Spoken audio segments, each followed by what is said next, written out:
Hi guys, welcome back to my channel epic kids. ఈరోజు మన ఛానల్లో పుదీనా చట్నీ ఎలా చేయాలో చూసేద్దాం. సో ముందుగా ప్యాన్ తీసుకొని ఇలా వీడియోలో చూపించినవన్నీ వేసి just 1 table spoon of oil వేసి ఫ్రై చేయాలన్నమాట. వీడియోలో చూపించినట్టు ఈ కలర్కి మారగానే వెంటనే ఫ్లేమ్ ఆఫ్ చేసేసి పక్కకు పెట్టేసుకోండి. ఇవి చల్లారేలోపు మనం పుదీనాని కూడా ఫ్రై చేసుకోవాలి.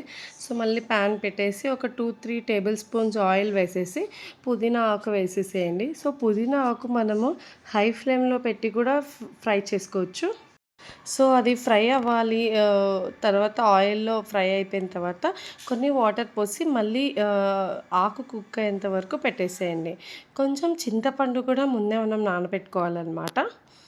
సో ఫ్రై చేసినవన్నీ మనం పౌడర్ చేసేసుకోవాలి. ఈలోపు ఆకు ఫ్రై అయ్యేలోపు ఇది కూడా పౌడర్ చేసేసి రెడీగా పెట్టుకోండి. పౌడర్లో కొంచెము సాల్ట్, కొంచెం చింతపండు వేసి ఫస్ట్ గ్రైండ్ చేసేసేయండి. ఆ తర్వాత కాస్త బెల్లం వేయాలన్నమాట. ఇది వేస్తేనే పుదీనా చట్నీ ఫ్లేవర్ చాలా బాగా తెలుస్తుంది. ఆలోపు పుదీనా కూడా ఫ్రై అయిపోయింటుంది కదా, చల్లారిన తర్వాత ఆ ఫైన్ పౌడర్ చేసిన దాంట్లో ఆకు వేసి గ్రైండ్ చేయడమే. సో మీరు ఫైన్గా గ్రైండ్ చేయండి, కానీ వాటర్ మాత్రం వేయకండి. వాటర్ వేస్తే పాడైపోతుంది చట్నీ.